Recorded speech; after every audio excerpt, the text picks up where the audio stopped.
Going. So whatever you say could be mentioned in court. No, no.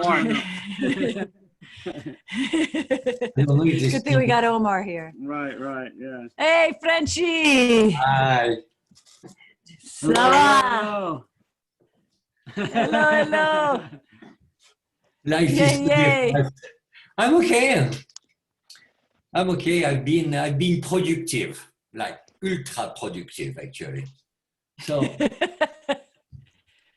What else to do, you know? Yeah, well, that's great. Glad to hear that. I mean, I would, if I had not done something concrete, I would go bunker. Yeah, I think so. Oh, could you imagine? No, you'd be crazy. No. Absolutely. Yeah, you No, we're lucky that we have something you are in passion. the middle of nowhere. Your life didn't change much. When you live even just where I am in the border of the city, it's like the vibe is so weird. But like big time, it's another world. It must be. Yeah, we can't even imagine. We are out here, but our life has changed dramatically also because previously, the last year, 2 years really, we were traveling all over the state to every retailer, every conference, and so on. So Nikki said she added it up. We were gone 2 weeks out of every month practically, right? Yeah. It's wonderful to be home. It's wonderful just to be home and cook my food, make my own coffee, you know. We would have seen each other at Reggae on the River, actually, not so long ago. That's right. That's right. No, I do miss the festivals. That's kind of sad to not have that gathering sort of thing. It's amazing how much that physical contact is missed after a while. Yeah. No, exactly. Yeah. Well, physical, hugging and so on, but also just looking someone in the eye really close, and seeing their face light up. We see each other now, but it's not quite the same as being right there. Yeah, but at least we can see each other, dude.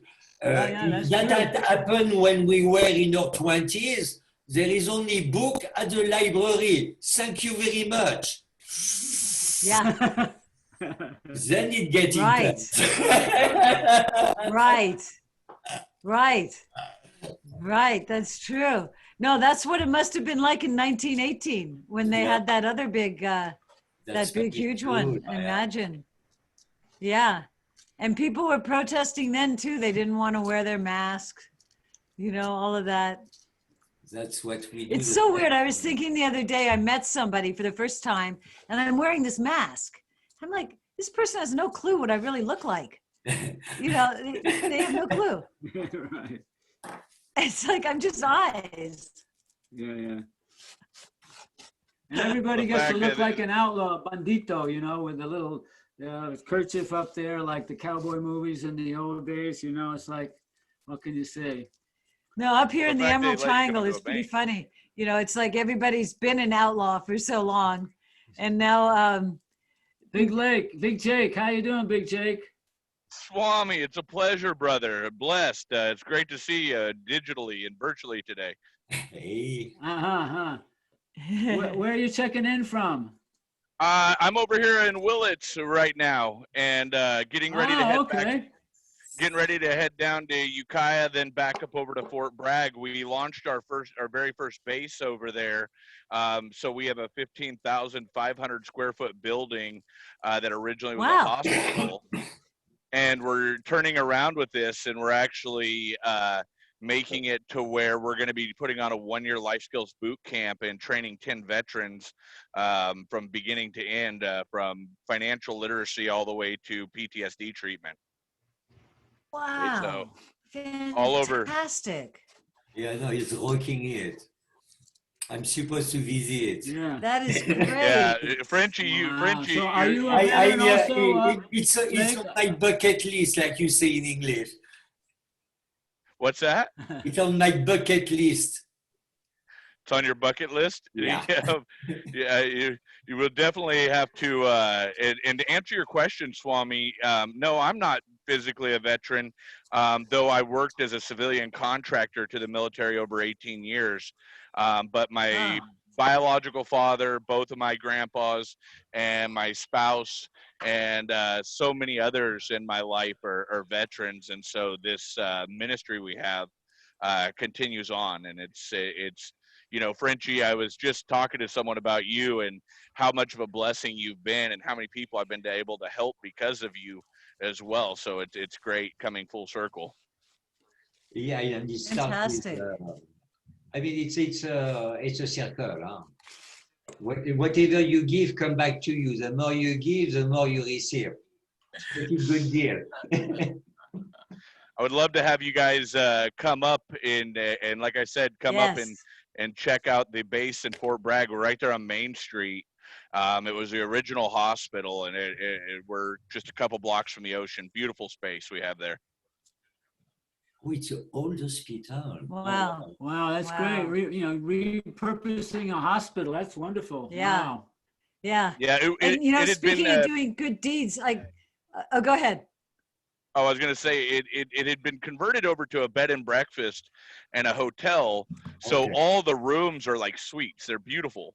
And we're currently redoing putting a new roof on it and a bunch of other stuff. But I mean, if you walked inside, it's just a trip back in history. And it was the original birthing hospital. So one of the bedrooms has the original birthing sink still built into it and all done up around it. It's gorgeous. Wow. That sounds great. That is a trip. Well, good luck with your launch, man. I hope we can get over there one day. I'd love Amazing. it. You'll probably that sounds great. You'll probably end up seeing me. I just got accepted into the MCA as well, and I launched a program with Bovida is sponsoring me to take advantage of Senate Bill 34, and we're doing a program called Heroes Harvest, and our goal is to we're looking at about donating about 50 to 100 pounds of free cannabis to veterans this year. Wow. Wow, that's great. That's fantastic. And it's all going to go all the way to the end through the chain. It's going to be packaged to the dispensary. So it'll go all the way into the dispensary. What is that a picture of? Where's that? Oh, a little picture of like a little Buddha guy showed up on my screen. All right. Oh, that's Gregory. Keller House. Yeah. Gregory in San Francisco. You spent a lot of time in China, right, Gregory? That's right. 40 days. He also manifests in different forms at different times, depending on the context, you see.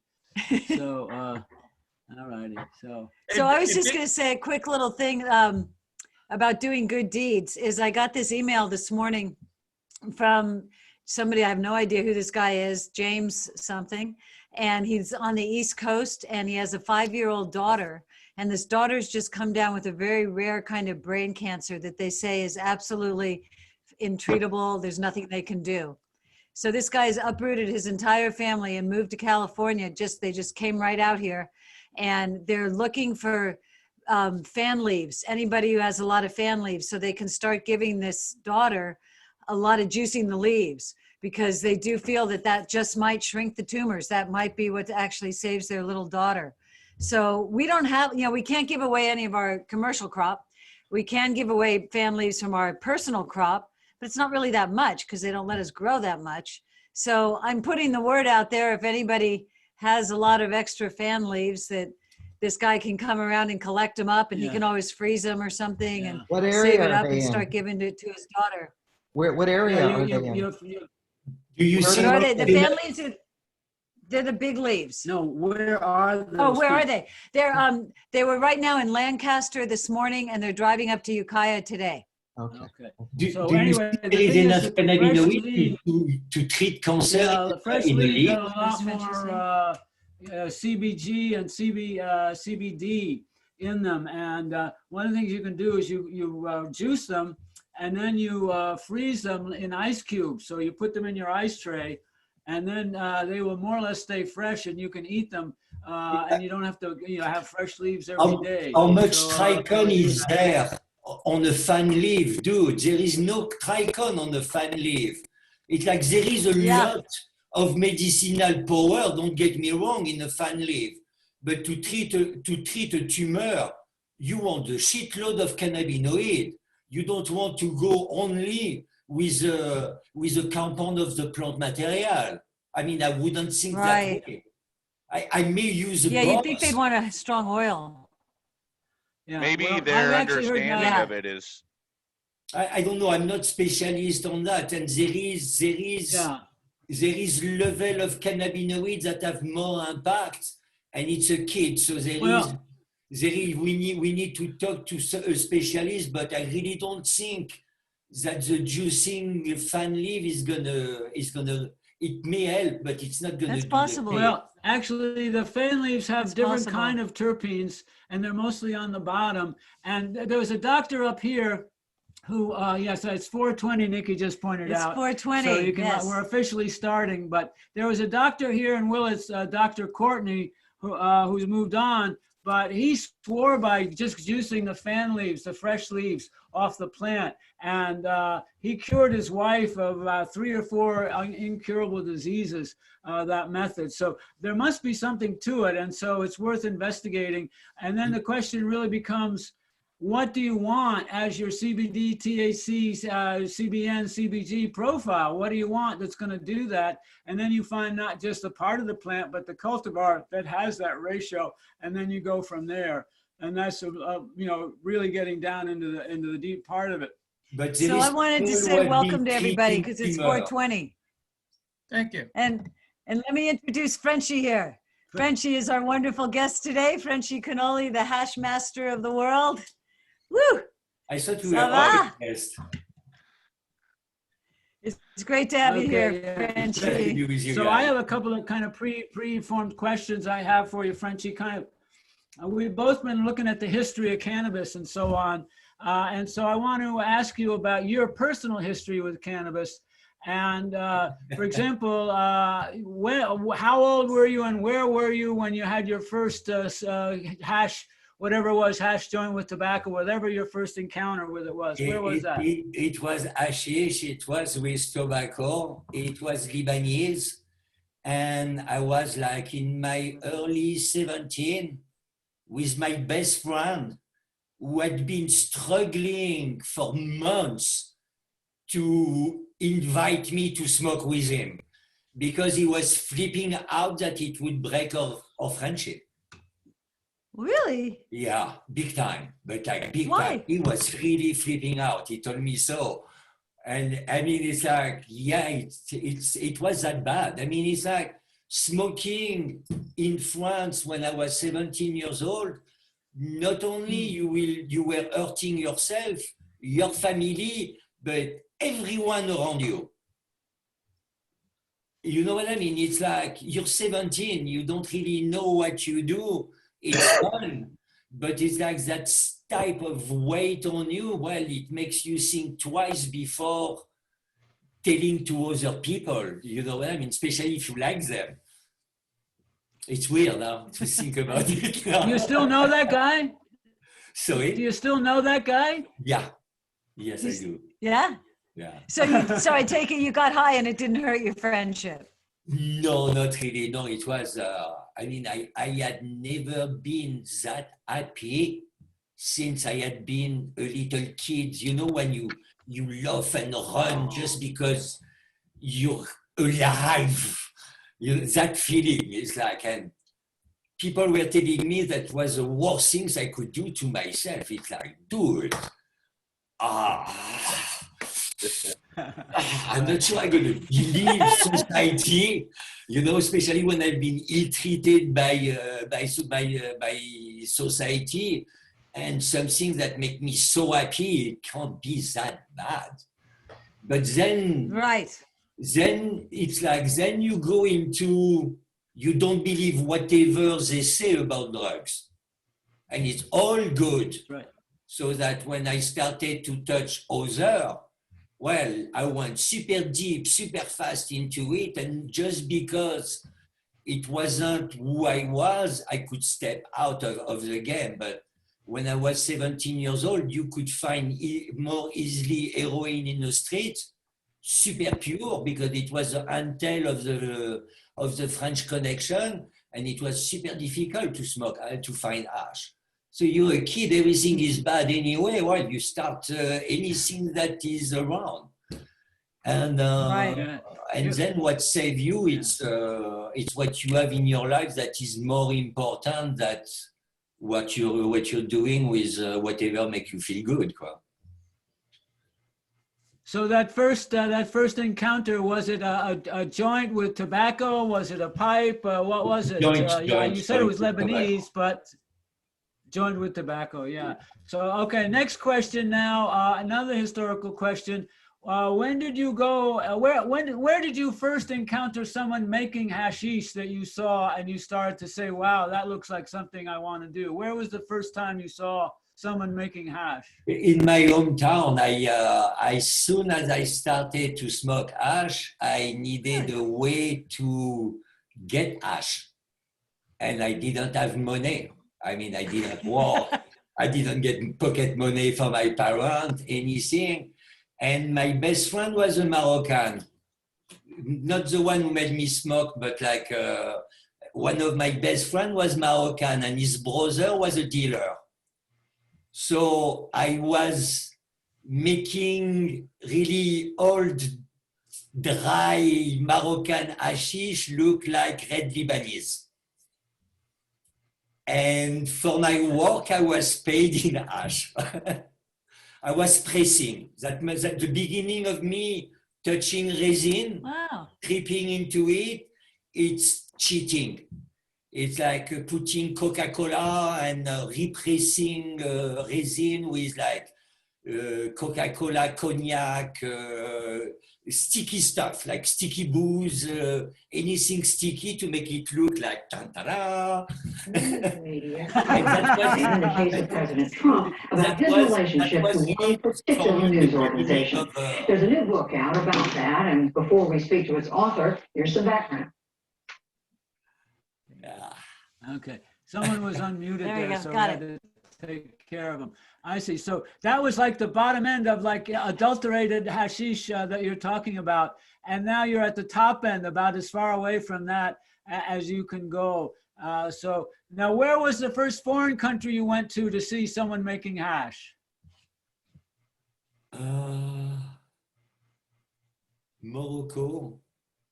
But I went to Mexico first and I make hash in Mexico. I knew how to make hash. So it's not, I didn't need to be in a hash producing country. I needed to be in a cannabis country. And we thought in Mexico we could go easy into the field, which wasn't really that easy after all. But like the first foreign country actually that I made hash was Mexico. Mexico. So how did you make it? Because I imagine you make it differently today than you did that first time. How do you make it? How did you make it back then? Sieving. Like I just dry sieve. When we went to Mexico, we had some oil from Moroccan that we made in Morocco. So when you travel with Moroccan oil hash in a foreign country like Mexico, when you arrive in Isla Mujeres, it's a little island in front of Cancun, they flipped out on us. And we smoked together and we make them smoke when they were dry. And the dealer, when he brought back like that, first time I saw weed, real flower, like Punto Roro, Huaracan, like big colas, red burgundy, wow. Like, whoa. And when they were trimming, we told them, it's like, oh, give us that, we're gonna make hash for you. And that's how we started. I started to make my first foreign hash was actually truly in Mexico, in Cancun. Wow. Before Cancun was born. Wow. So we have a question here from Jack Redden. What was the first time you saw what we now call rosin or hash, resin or rosin? Now, what's the difference between resin and rosin, and when did that start? Is kind of the question. No, when's the first time he saw it? I saw it the first time online, some Frenchy playing around with it. And it was really like with a spoon, it's like really, and it was supposed to make the product better. And I wanted to understand this. And then I realized that in fact, no, you were just extracting, you were purifying and you're taking the juice from the fruit. So it's like, yeah, the juice is good, but the property of the juice and the property of the fruit, I mean, it's two different entities that you don't even compare. Right. I see. Yeah. So the extract as opposed to the actual hashish and so on. I see. Hashish, you have the matrix that created the resin inside the resin. Like in a wine, you have the matrix that created the sugar and the juice to make the wine. It has to be. Otherwise, if you take only the juice, you make many alcohol up to pure ethanol, but you cannot make a wine except if you add some things that fake the skin. You know what I mean? It's different. Yeah, has to ferment. We shouldn't compare. It's like comparing wine and cognac, or tequila and cognac, or gin. You know what I mean? It's like we can't appreciate the bloody diversities that the plant is giving us because everybody's got the best this or the best that. It's like, dude, can't you appreciate the crap that come behind every one of those extract? It's painful sometimes. Yeah, well, I think when you keep extracting and refining, like you're saying, you lose stuff, and so to get the full experience of cannabis, both in terms of everything that's in the plant and also everything that's in the tradition also of making hashish for so many hundreds and hundreds of years. So here's another historical question. When do you think the first hashish was made ever in human history? So 6 million years ago, the cannabis plant was in Europe.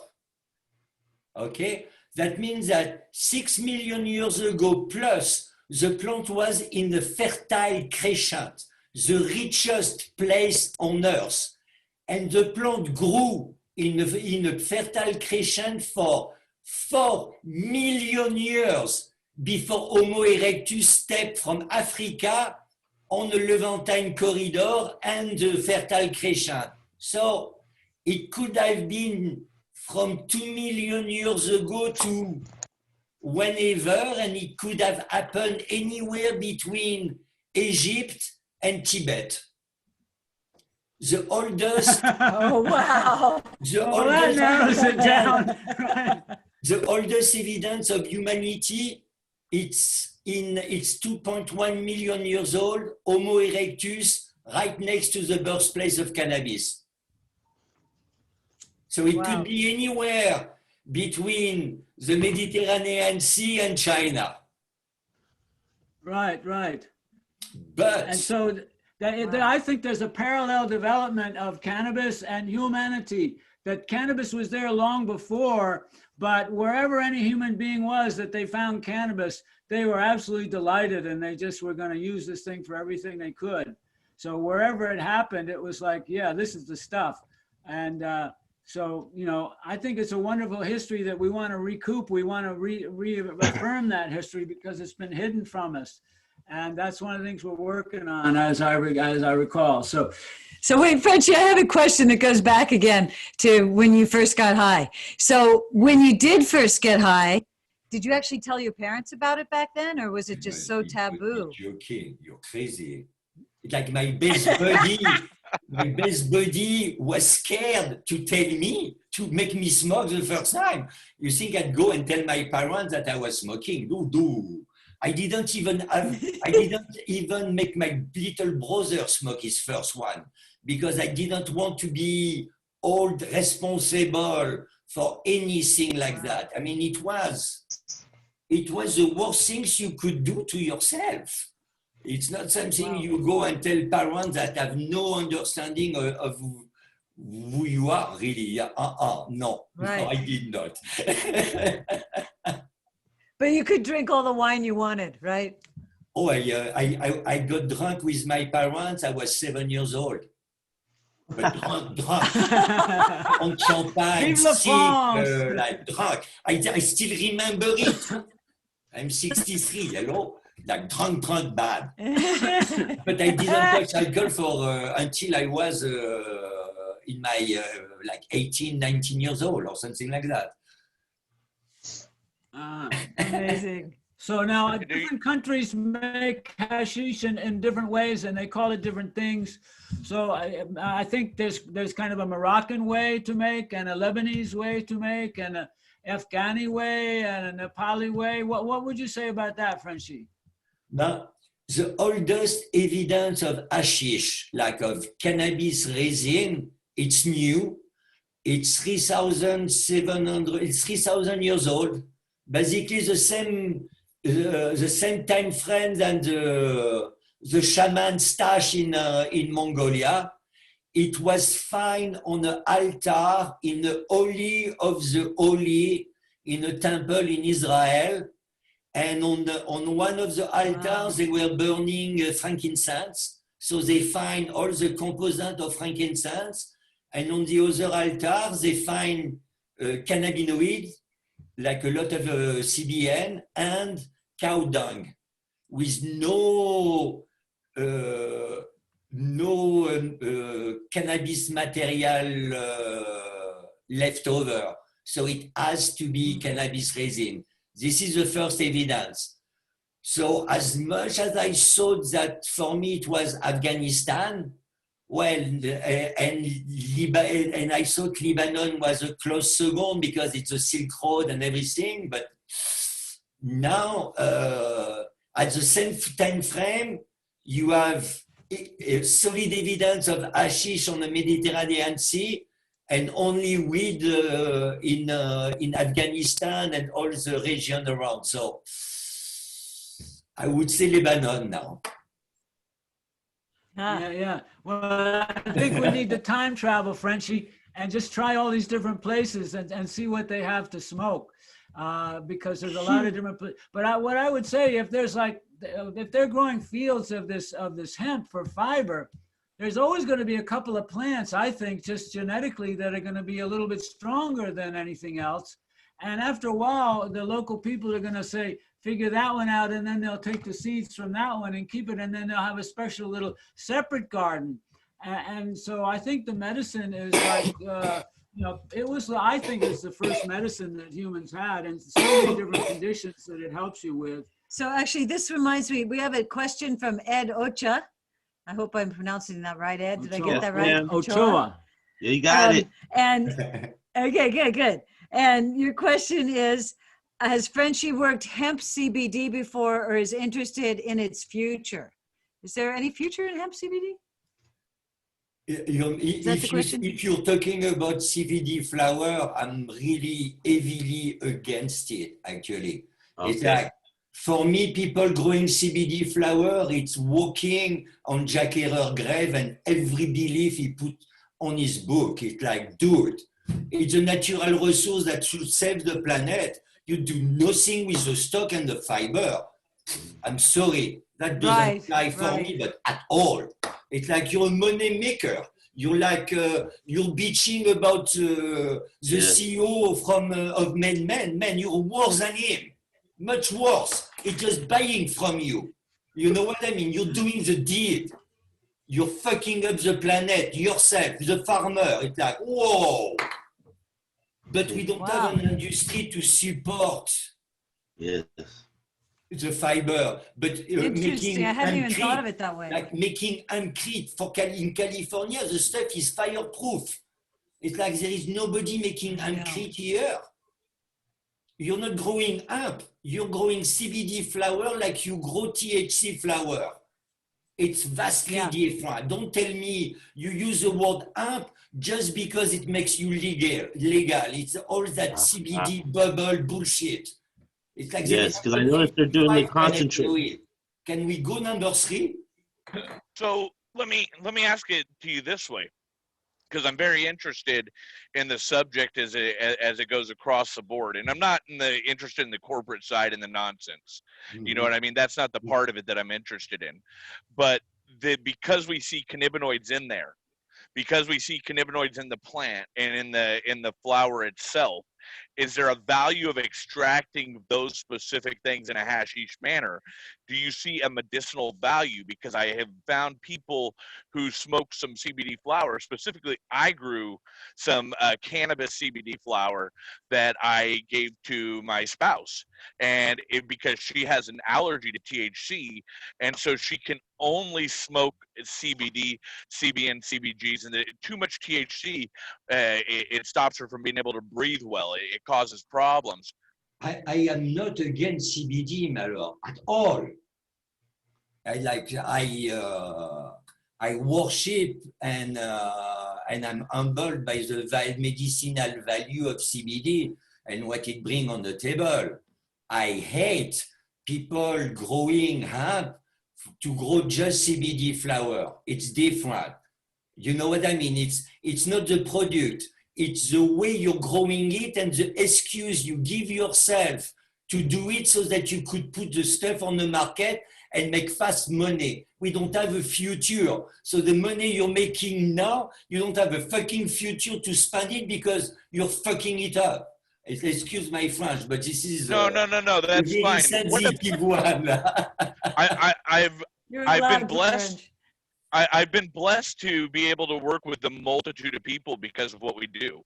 And so one of the things I got to see was the U.S. government rip up a opium field and actually contracted with a partner of mine who then turned around and created a hemp farm for them for the CBD aspect. And then another project he did is actually where the hemp will do a chelation to the earth.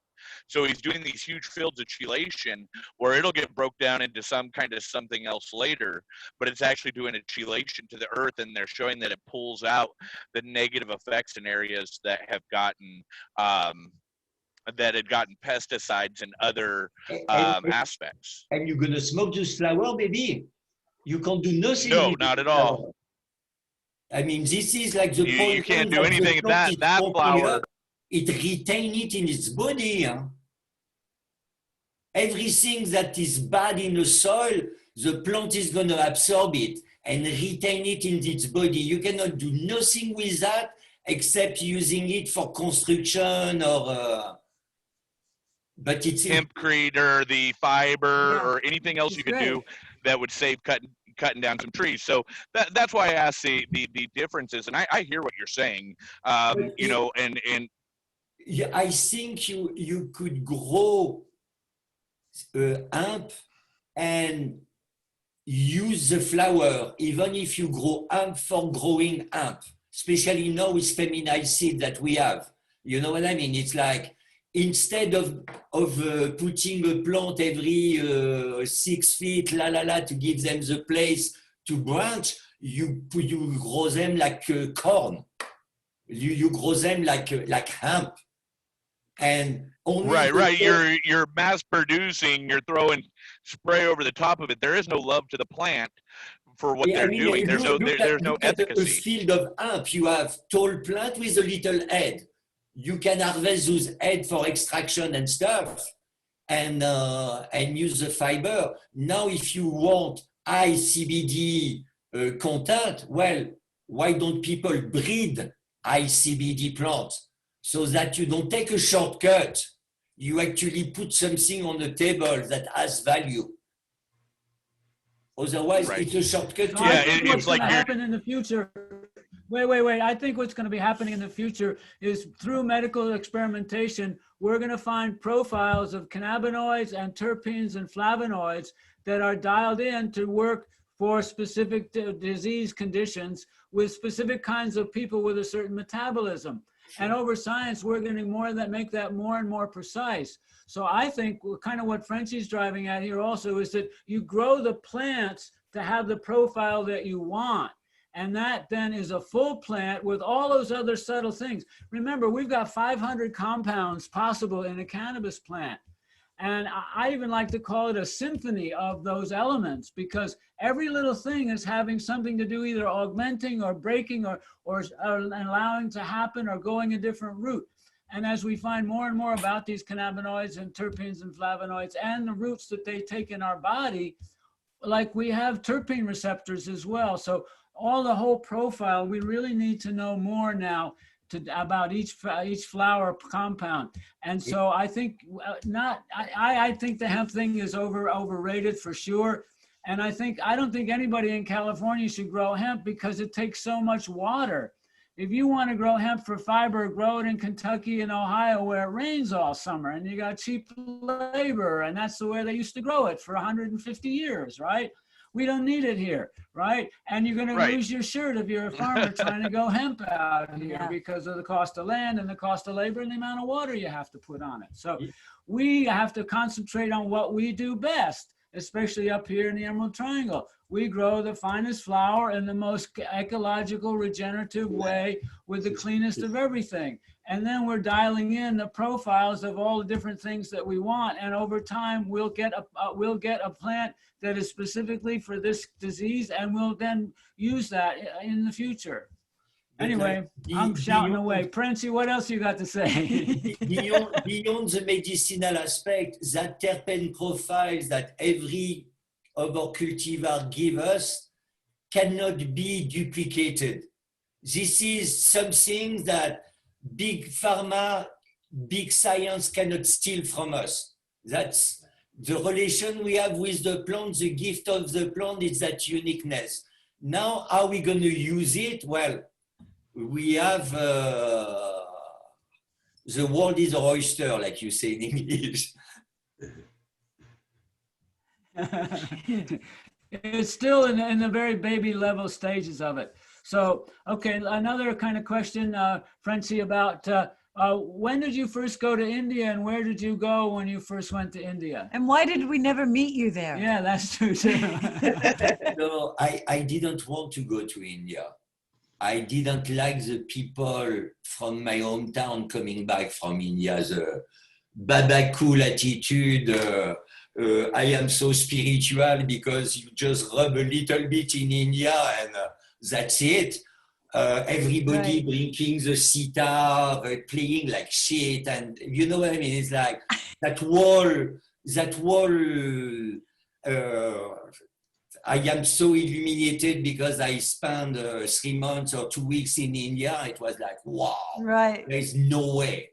Right. And then I was coming back I was ready to go back to Mexico, Amazonia forest with the guy I was traveling, and my best buddy, my brother, was going to go back to India, and he was doing the yiking. You know what is that Chinese divination stick story?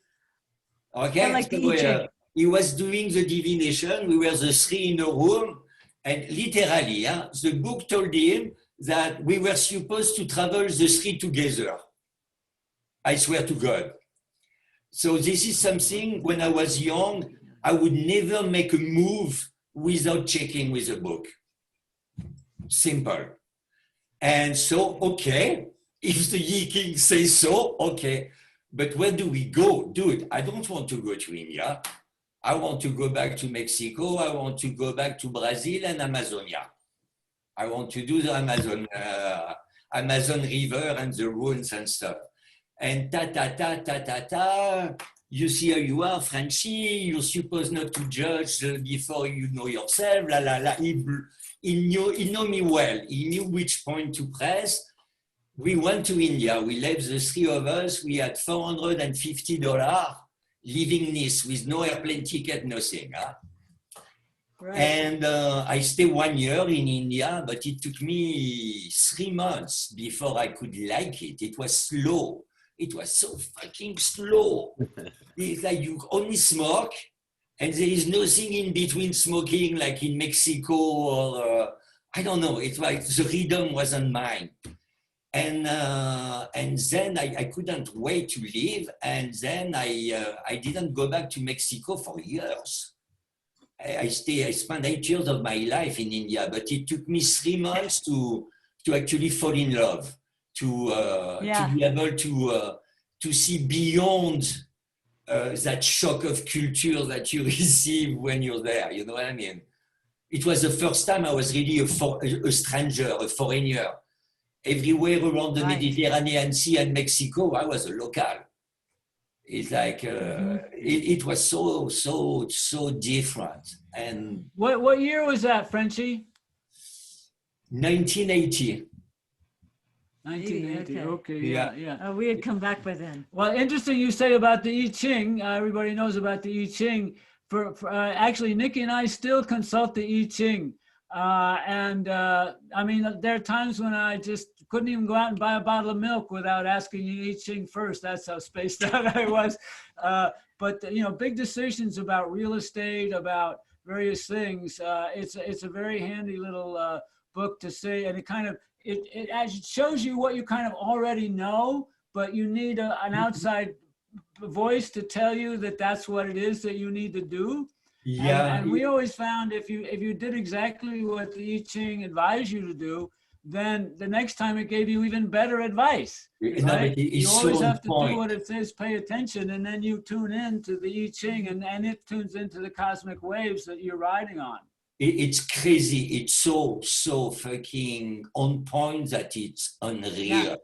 And me, the last time I did the I Ching, the book told me that I didn't need to do it again. I swear to God.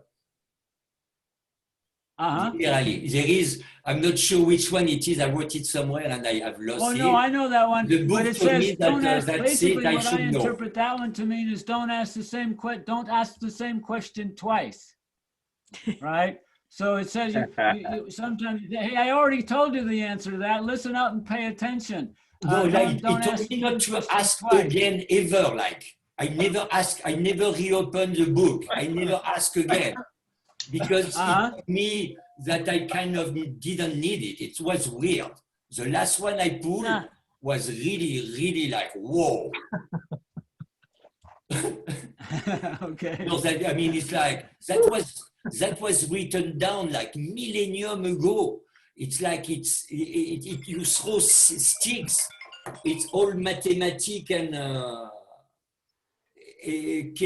like exact. How do you call that? The bars. The yarrow sticks. They do. Oh, the hexagrams. Hexagram, and it's like it's the depths of it. It's like whoa. Yeah. But also, Frenchy, when you look at that hexagram shape, that's the same shape as the cannabis molecule and all of organic chemistry. And that's how it does relate to the organic ebb and flow of the universe divided, like the chessboard is 8 and 8 and so on. So it does have a cosmic resonance there, and the way that cycles work. And so sometimes it gives you the answer, and sometimes I applaud you that you have beyond, you must have a different source of information that's coming into the inner ear, so giving you your guidance. So hats off to you, my friend. Really? Real quick, good. Real quick, everyone got to go. Swami, Frenchy, Nikki, it's always a pleasure to sesh with you. Thank you so much for the conversation and time, everyone. God bless. Thanks I'll talk for to you being later. here. Thanks for being here. Bye. Right out. Boom, boom. Yeah. So, Frenchy, we got another question from somebody. This is from Richard Memel, who's here somewhere today. And he says, what is the best temperature to dab your hash for the best flavors to come through? Do you know anything about that? So, because of the book, I wrote a wall chart two shots actually of monoterpene and sesquiterpene that you can find in cannabis. And I got all the boiling point and stuff like that, the plant related and everything. And I was talking about that with Michael Backus. And every one of those terpenes have different boiling point. That means that if I smoke at 400, if I smoke at 500, if I smoke at 300, I miss.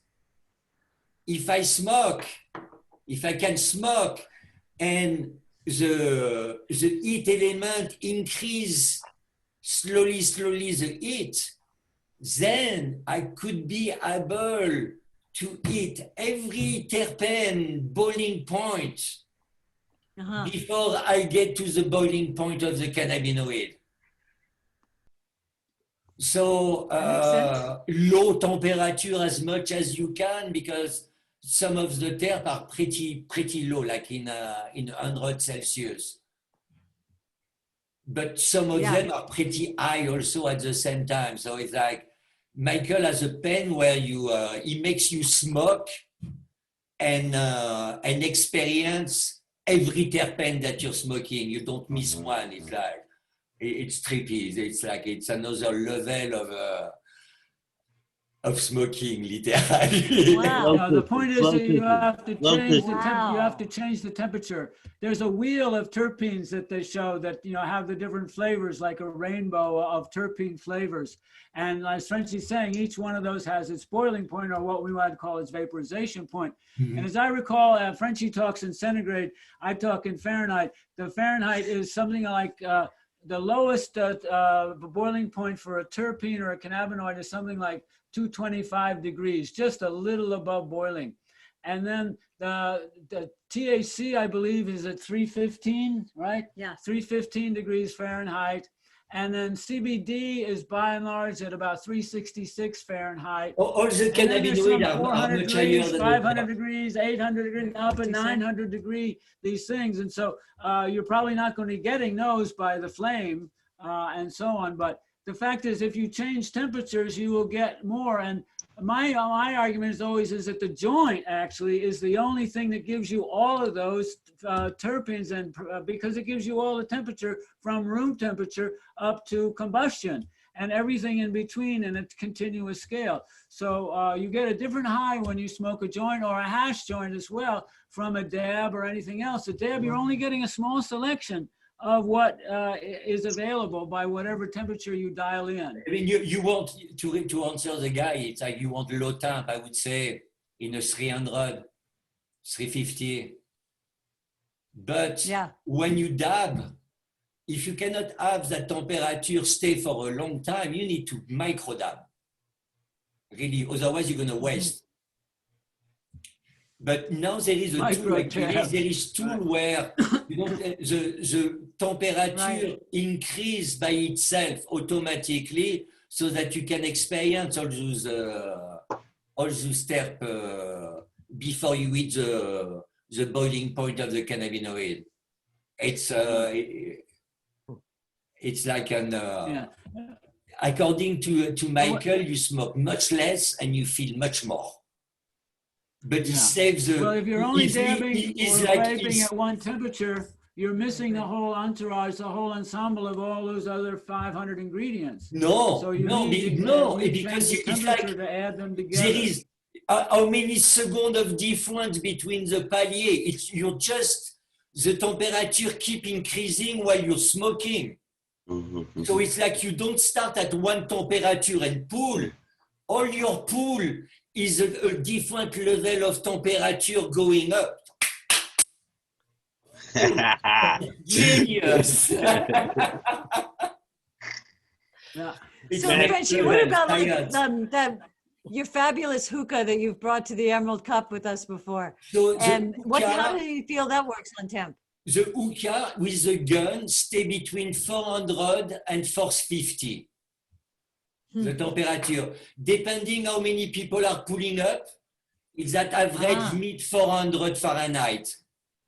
So it's like you have a lot of terpene, and at the beginning, because the chamber takes so long to warm up, you have that experience of smoking the terp literally before the ash start to bubble and you go into the cannabinoid and higher temperature terpene. That's why it's such a tool. Yeah. Well, that's why you want an early hit too on the thing. For those of you who don't know, there's Frenchy has this gigantic, beautiful glass and metal hubbly bubbly, you know, and water pipe with a gigantic bowl at the top. And how many pieces come off of it? Eight pipes come off. Is that right? The biggest one is 8, yeah. 8. So That's amazing. But then his wife Kimberly gave him this automatic heating pad. So it's a what kind of heating? A quartz heating pad that you can dial the temperature exactly, right? This battery powered thing. It's cold. So you have a big quartz ball with a hole in the middle.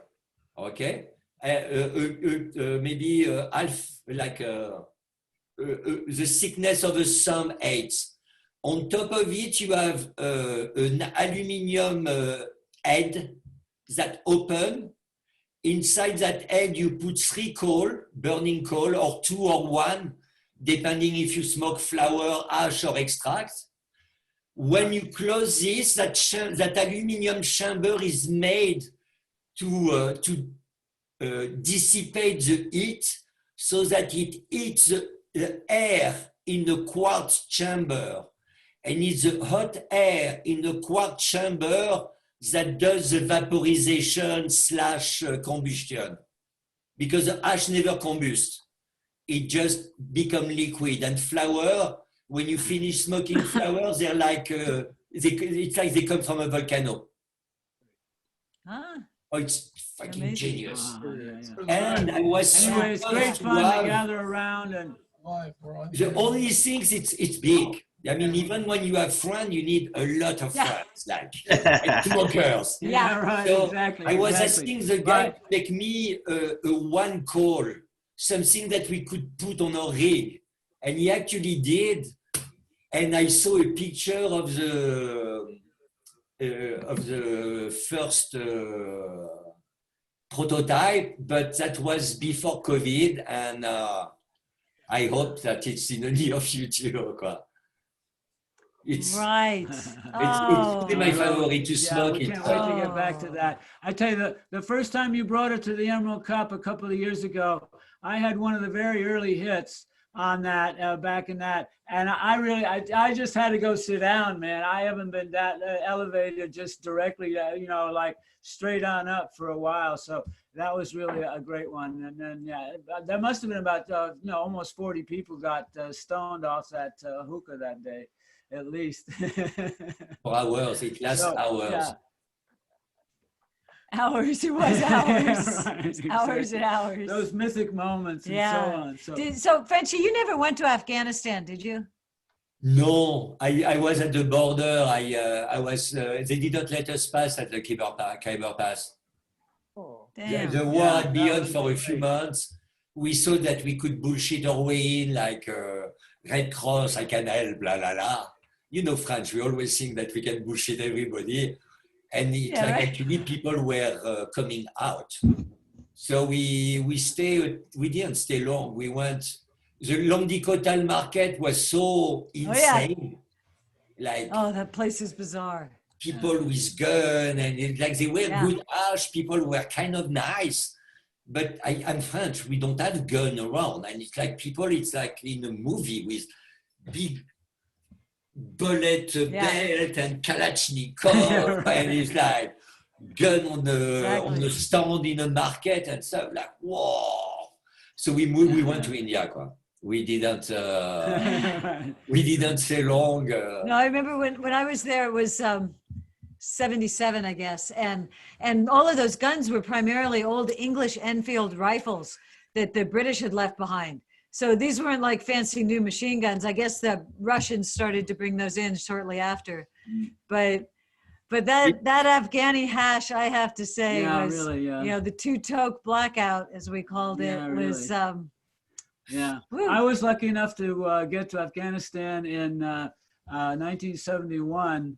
and they still had a king, a Shah at that point.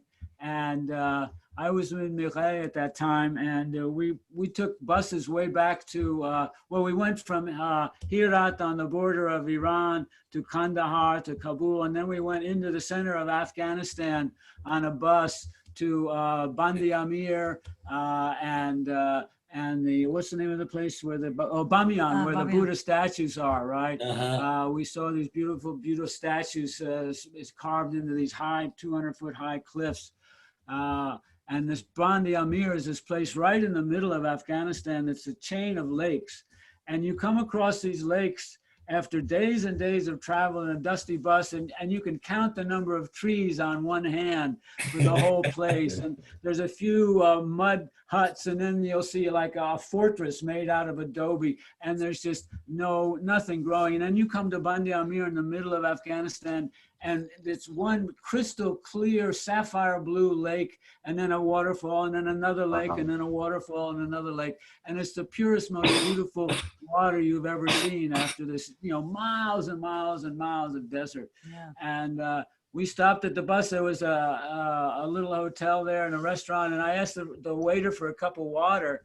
And so he went down, got a glass, and went to the lake and just scooped it up like that and brought me back a glass of water from the lake itself.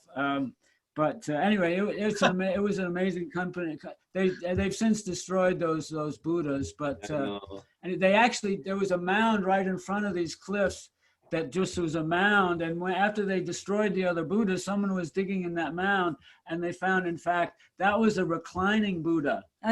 Buried under like dirt and refuse that have blown up and so on. So ironically, there still is a Buddha there, I believe, because they unearthed this reclining Buddha. And the reclining Buddha is, I always wondered why is he reclining? It's actually the reclining Buddha is the moment of his death, right? He is dying at that moment, and what he's doing is passing on his teaching to his disciples, and he gives take refuge in the Buddha, take refuge in the Dharma, and take refuge in the Sangha, and then he goes on to a higher revelation, and so that's the moment of his passing into another dimension, the reclining Buddha. And it's still there, apparently. No, I think he was just really stoned on Afghani. You got that Afghani hash? I tell you, in a hotel in Kabul, you take 2 hits on it, and you are just, whoa, don't stand up quick, because it's that's really a place where I really want to go. I've been invited to Balk, and Balk it's big in my story of hashish. It's a guy, if you want to check him up on IG, Bahaba 85 or something like that. Okay. Oh, the guy, some wicked old dude, like the real old Hashishin tradition, I don't know, many centuries in his family, like, and it makes some hash, and he walk like the Lebanese. It's the first time I see an Afghan sieving like with this round wooden board sieve. Man, the guy makes some crazy. Oh, Lord. Yeah. Interesting. So, Frenchy, I just came across a story because the Arabian Nights, they make sometimes reference to hashish and so on, the 1001 Nights, those stories, right? And so that's how it became part of the popular culture of the Arab Muslim world and so on. But there was someone that said, maybe the flying carpet is a Persian carpet on the floor and a couple of bolsters around, and everybody's smoking that hubbly bubbly. And actually, once you're stoned on the hash from the hubbly bubbly, and you're now flying on this carpet, that's where I think it comes from, right? So it's like there is one of the story. It's mostly people eating hash. And one of the stories, a dude eating hash in a hammam, and he's an old pervert that have spent all his money on young girl and shit. And during his trip, he's with the most beautiful little girl ever, la la la la la la. And at the end, when he's getting ready to get the deed, he wake up and he has like a bunch of people from the Hammam watching me and laughing at him and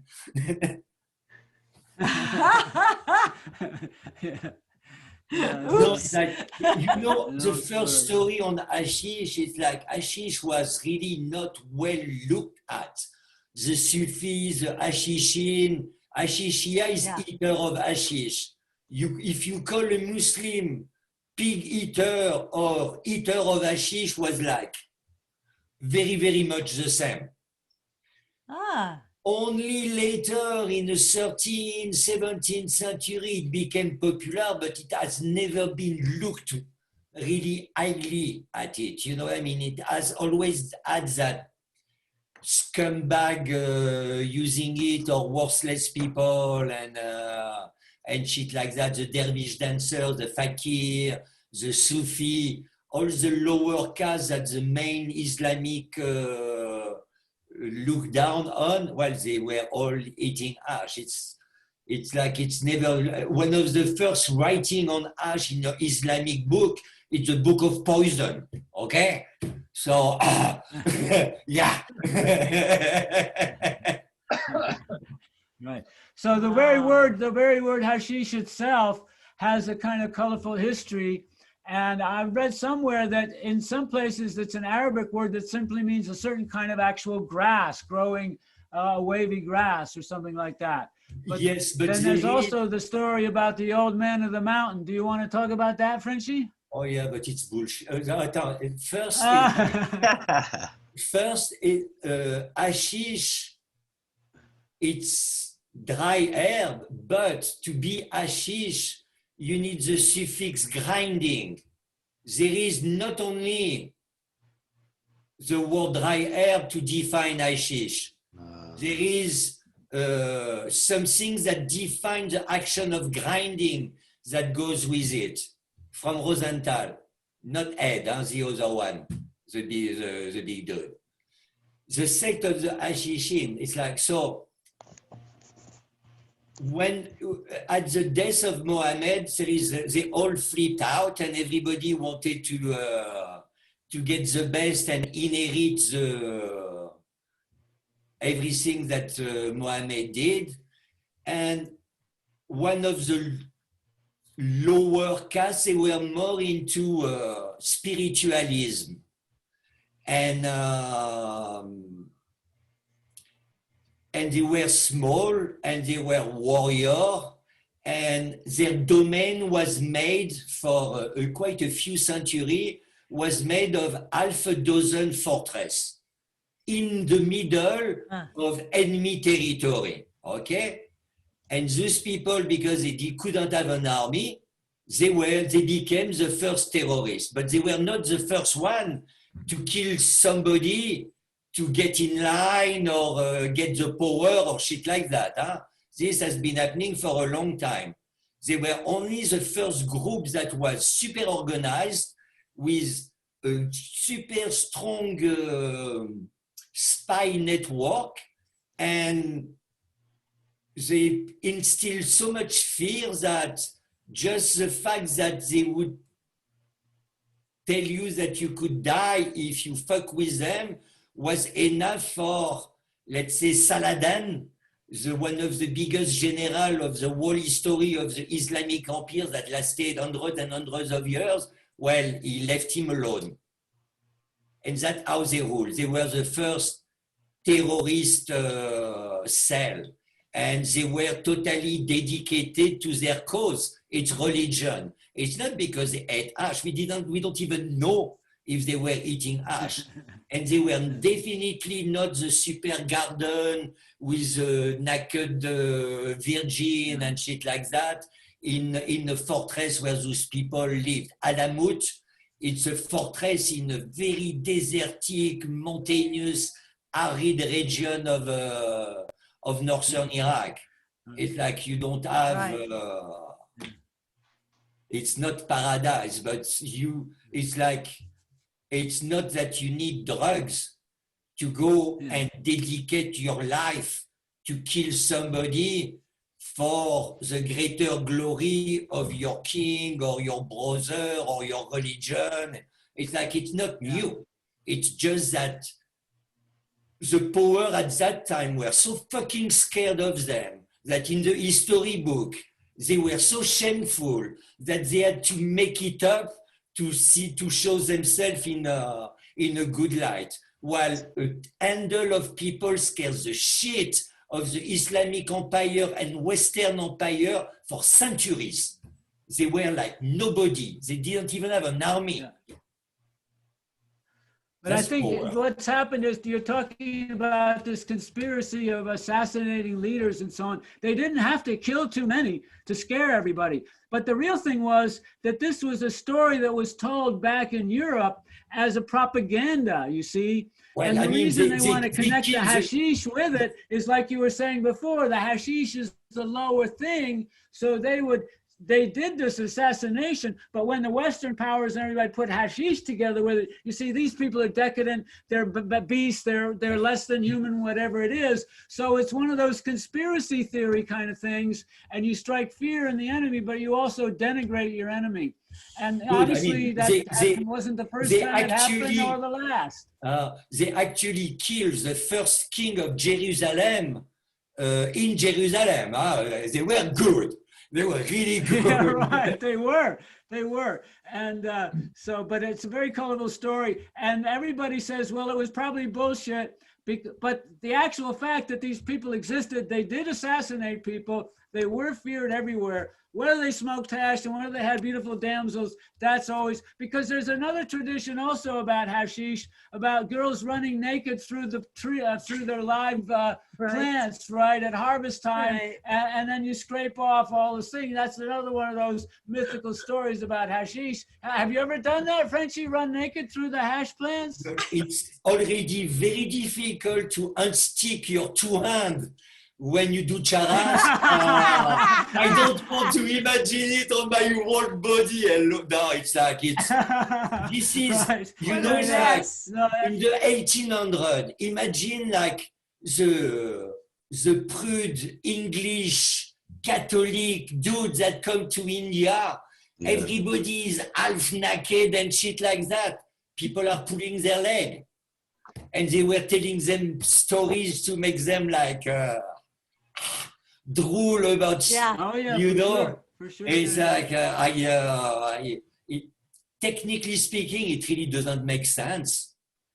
Even if it's a real young girl, it's like already you lose so much by rubbing bud by bud. Even people running with big lézard apron, no.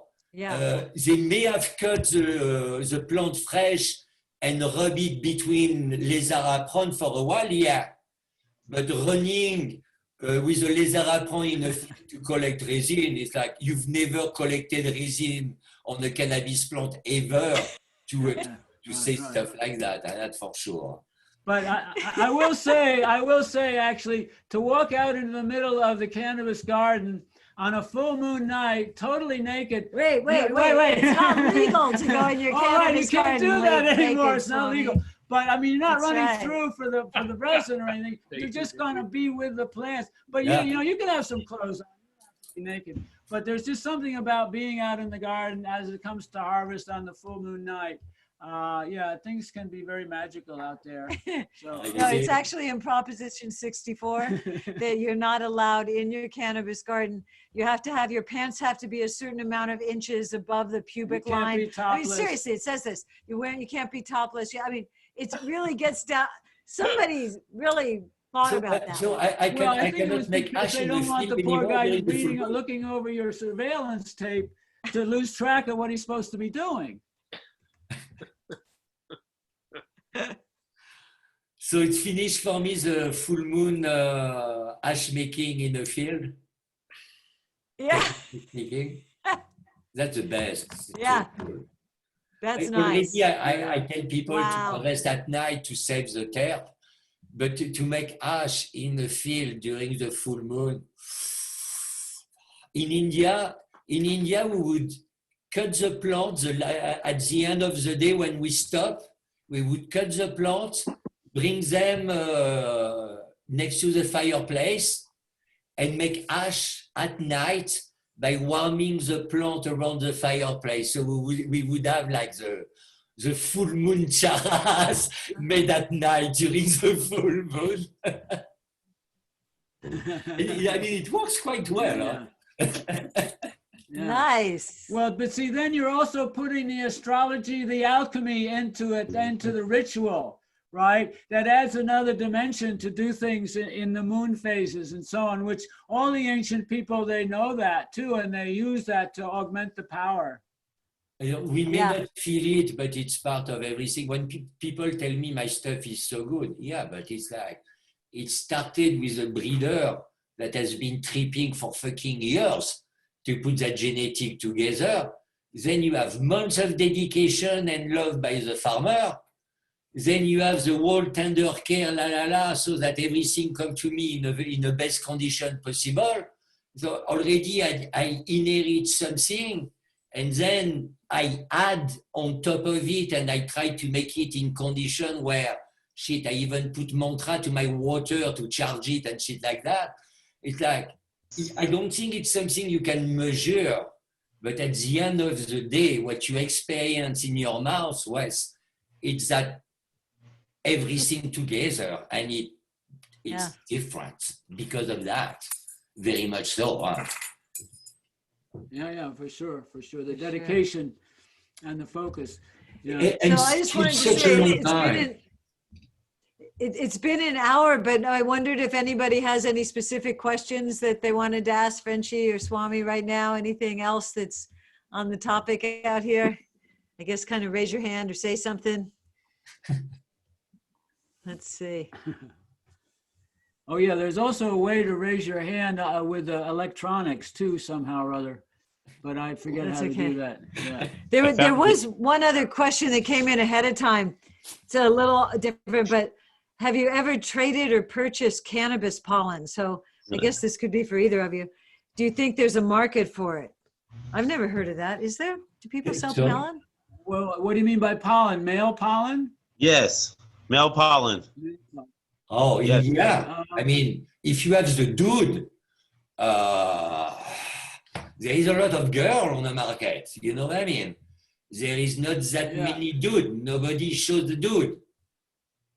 They are the stud preserved. It's like when you breed horses, when you breed everything, the dude is everything. You have sperm bank and shit.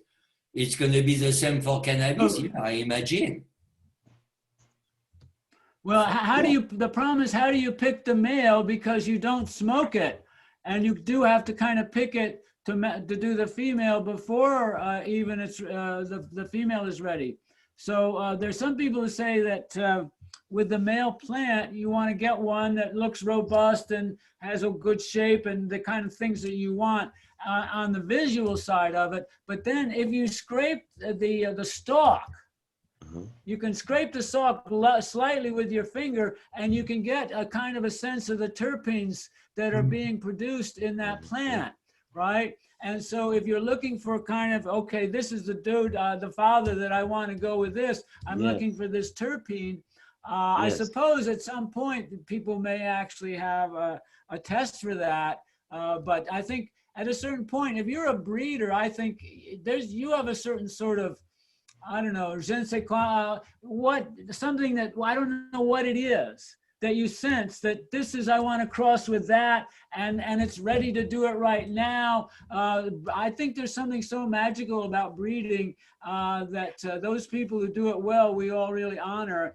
We breed here too. We have certain of our own strains, but have you ever seen it on the market? It seems so delicate to package. You know, how can you package it would have to be something specific for breeder. And it has to be signed in ice and stuff like that. Right. But maybe on demand even. Well, how long does it last? How long does male pollen still stay vital would be the question. And how do you make it, how do you store it and take care of it and preserve it, right? I don't have answers to those questions. And humidity is your main enemy, I guess. Do what? The humidity. Oh, right. Well, anything, yeah. any conditions that, and you would probably put it into a dark glass or something like that. So like what we just do our own breeding here at Turtle Creek. We don't sell seeds or anything. A lot of people think we do, but we don't sell seeds. But what we'll do is we'll have the male plants and I quarantine them, isolate them way on the other side of the property so the wind doesn't blow their pollen, because they release their pollen quite early on. And the reason they do that is it takes 6 to 7 weeks for the seed to grow and mature, right? Yeah, when So you just want to pollinate, you know, you want to pollinate sort of early on before your plants get too ripe, right? But we take then, we'll take the pollen branch of the male plant and cut it and then put it in a wine bottle paper bag. Is one of the things we do. Yeah, we stick the whole male branch in a wine bag, right? One of those pipes. And then you take that and it's kind of like a sexual endeavor because you're putting that right over the lower branch of the female, right? And you want to take a lower branch, usually better on the south side, lower branch so you don't inadvertently pollinate some of the other branches. The lower branches on the south side are usually some of the strongest. And what you've done, and then what I always say to make sure you take all this bright yellow, day glow, pink ribbon and tie it up, because when you go to, you're going to take that bag off. Now remember, which one did I fertilize, right? So I've actually cut branches off that I didn't want to cut. So make sure you put all kind of flags all over it if you're actually taking a branch that you want to do it. And don't do it on a windy day, you know, do it on a calm sort of day. You know, the best explanation, the best description of breeding I've ever heard come from Gene. Gene say breeding is simple. You start, it's like a highway. You have a 12-way highway. And every year with a bunch of cars and different color. Every year you cut one way, one brand of car and one color, until at the end you have one way and a red Mustang. If at the end of your breeding you don't have that uniqueness, you have to backtrack, you made a mistake somewhere.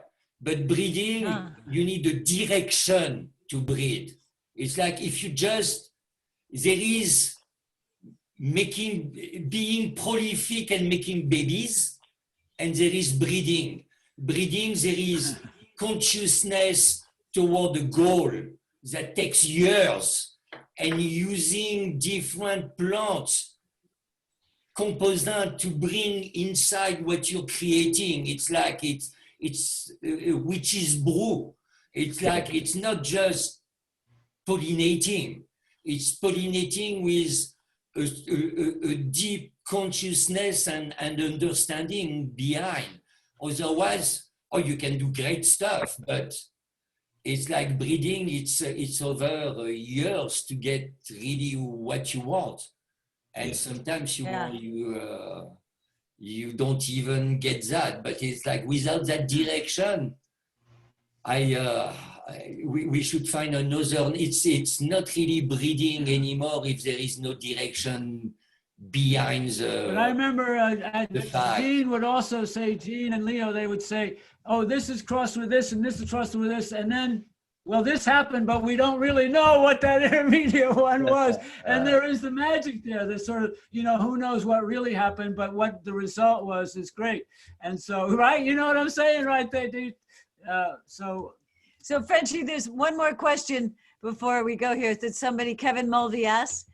Can you say something about the characteristics of OG Twist or Purple Punch? I don't know, have you ever used those kind of cultivars before? Yeah. The OG Twist, we did it live. You have some damn incredible bloody OG in a mountain. It's crazy. That OG Twist, it's like, I like that creamy hazelnut type of ice cream and the funk. Okay, that's pretty much what OG Twist is. We had another one Hammerhead OG. It's gas OG with like a sweetness, but like not fruit, like a kind of a caramel, sugary sweetness with it. Wow. And purple punch, as much as I don't like the flower, that purple punch from that farm, I would smoke that all day long. It's funky, and it adds that ice cream. It's not really hazelnut, but it's nutty, nutty, almost berryish with it. They're both super good. And I mean, people are telling me, well, you're raving about purple punch. Well, I'm sorry, I really, really like it. So anyway, Frenchy, there's one other question, which I think is probably a pretty good question. It sounds very simple, but how do you know you are buying the best hash? Well, that is if there's not your kind available.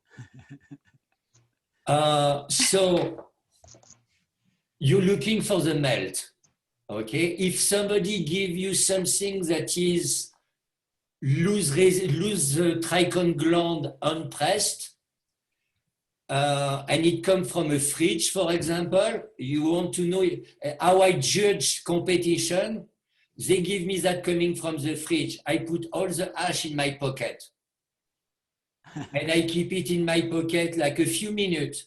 When I take the jar, it should be melted it should have melted. It's like if the resin melts by itself at room temperature, that's the most beautiful thing that you can see resin doing. It's like resin is made to stick together by nature. It's what it does. Keeping your glands separated in a fridge is literally working against nature. And when you take the best of the best and you keep it just even in your hand for under a minute, it's gonna melt. The faster the melt, the higher the quality.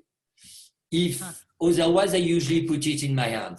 I put a tiny bit in the palm of my hand. I put my thumb and I close my hand over it without really pressing for a few seconds. When I open, if it's like sticky, this is like pretty much full melt. The more pressure and the more heat I have to apply to make a temple ball, the lower the quality. Great. And another thing, a friend of mine once had a little plastic baggie in the old days of keef, of just powder keef, right? And he put it in his pocket. And he walked, and it was just pure keef, right? And he just walked around, all day. And when he pulled it in, I said, Swami, look what happened. What happened to my keef? It turned to hash, right? It had melted together and fused together, and a little pressure from his pocket and so on.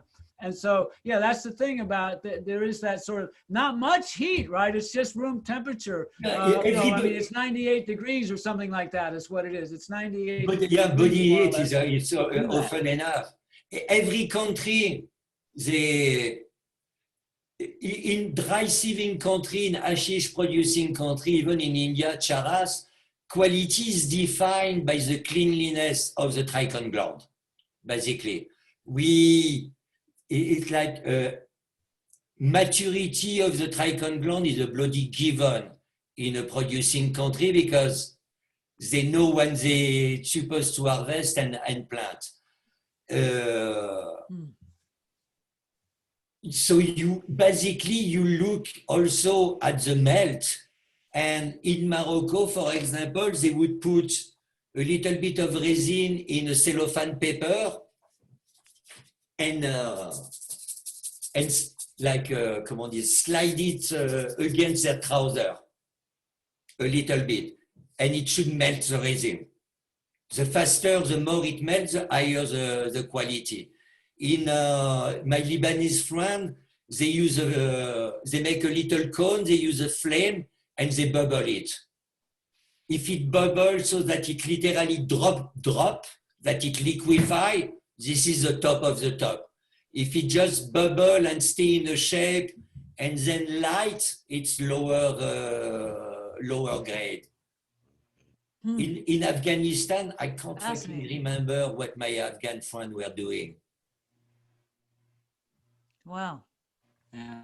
But they all have trick, but it's all based on how much resin there is with whatever else that is collected.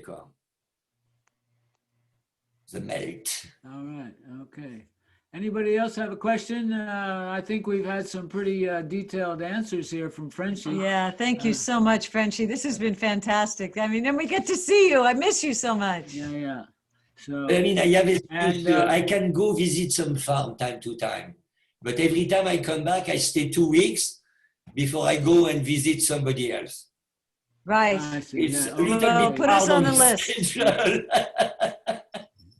Good. So, and Frenchy, any other kind of thing you feel like you want to just talk about or say to everybody at this point on this group, or just, like, what are you working on now? Do you have a shop set up? Where's your equipment? What are you up to? Or can you talk about that? I'm almost free again.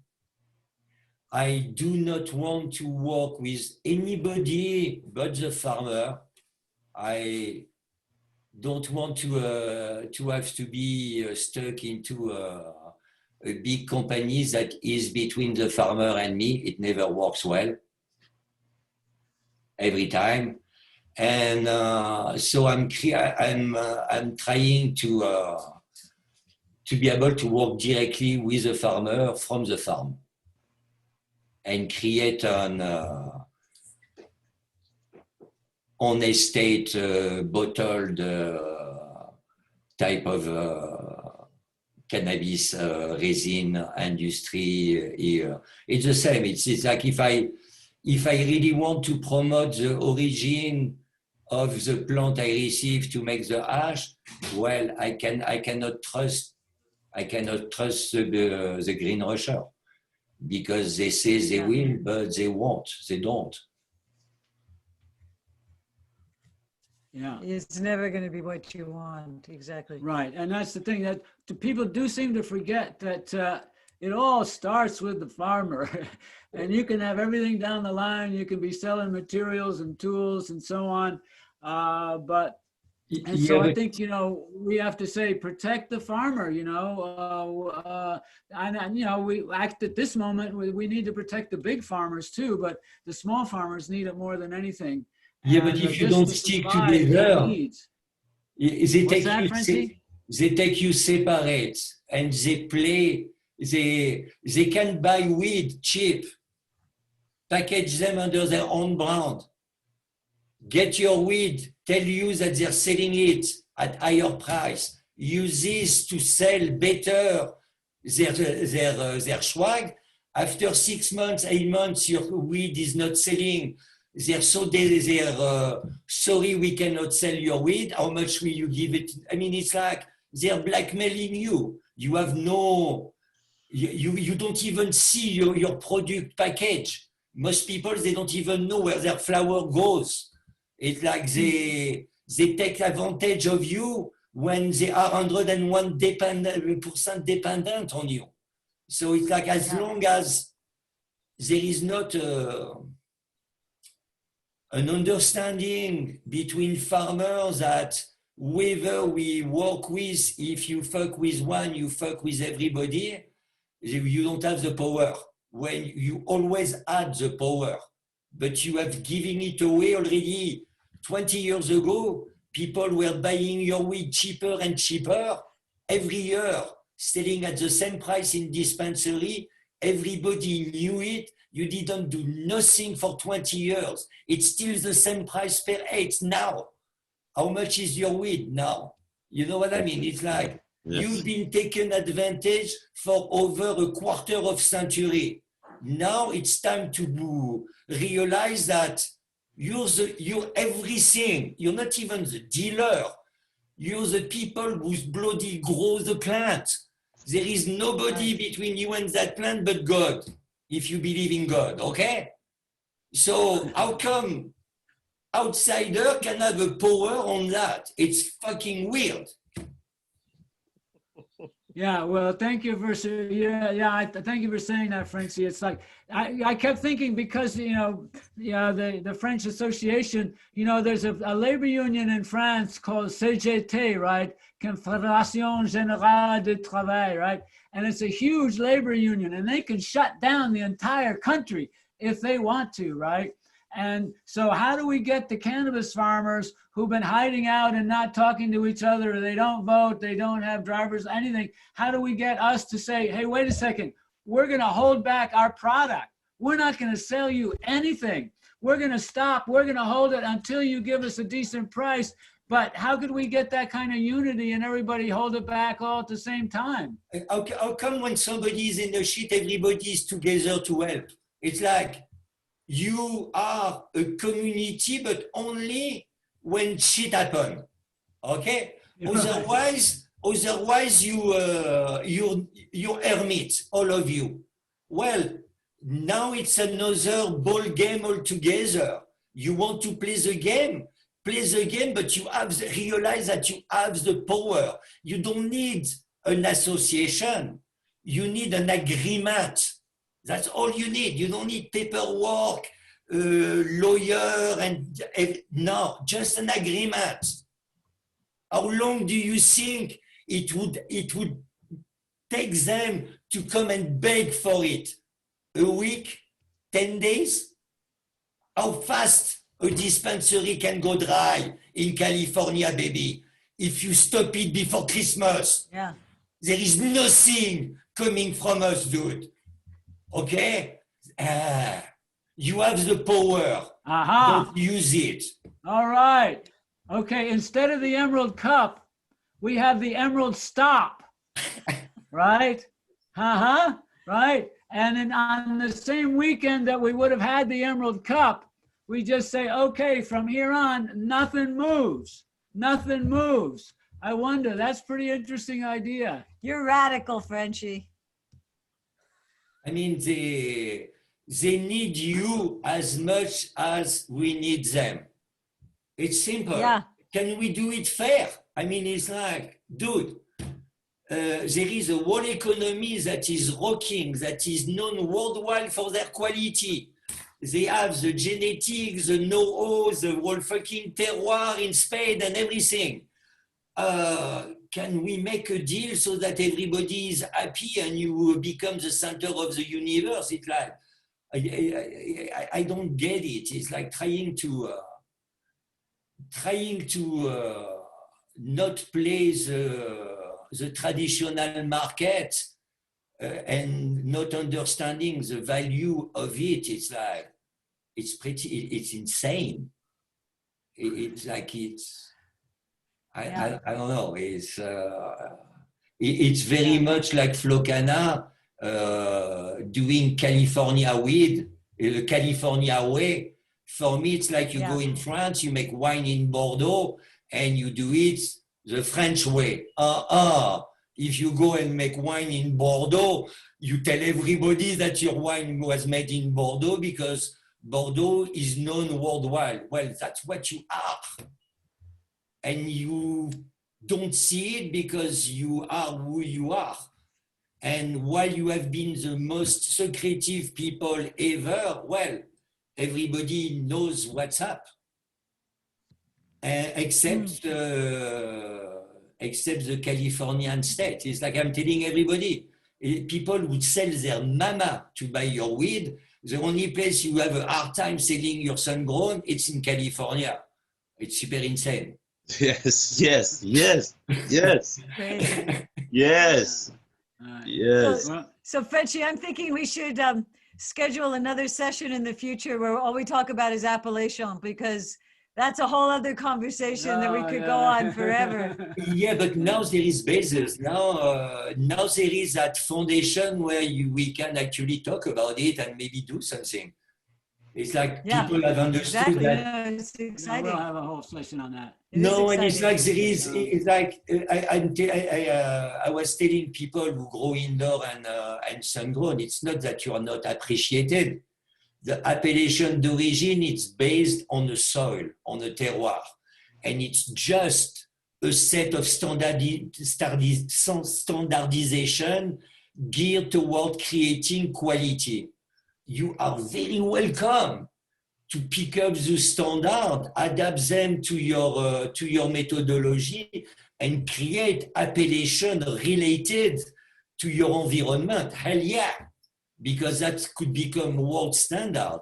But you cannot call indoor an appellation d'origine. No, I'm sorry. Okay, never, No, that's never. not going to happen. They No. just did finish the California law saying that. No, But the indoor people are going to get city of origin, right? And so Los Angeles, that was the political deal that said, you don't object to our terroir appellation and you can have city of origin, because LA indoor growers have this whole reputation. The Sacramento indoor growers, they have this reputation. The Oakland indoor growers, they have this reputation, and they get to use it, right? And you play on But every they go, don't get this to is say good. appellation and they don't get to say terroir. That's the way the Crazy. politics, right? It's absurd. So at any rate, if you want to buy LA indoor, then yeah, that's, you know what you're going to get. No, I mean, Yeah. it's like it's going to have to be based on methodology also. Huh?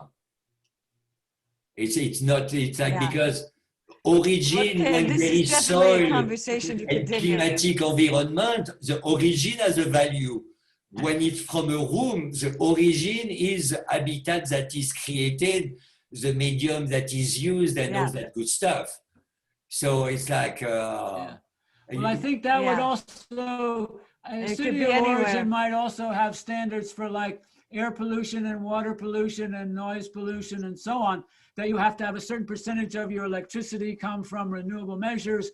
And those kind of conditions would be set up, which is to say, we know it's indoor, we know we're doing all these things, but how are you impacting the environment? How are you impacting your neighbors and so on? And you have to clear certain hurdles to get the approval of your city of origin.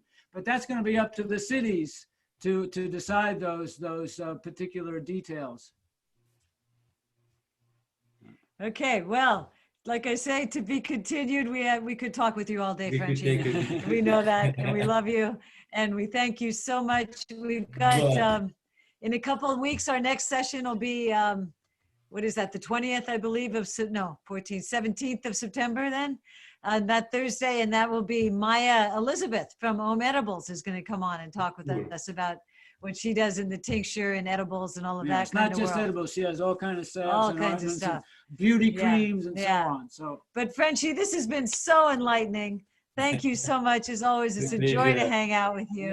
Thank you for And I think we all learned a lot today. Yeah, we ran around the world, I think, right? We hit Mexico, we hit South America, we hit Afghanistan, Turkey. Right? You don't serve the beginning.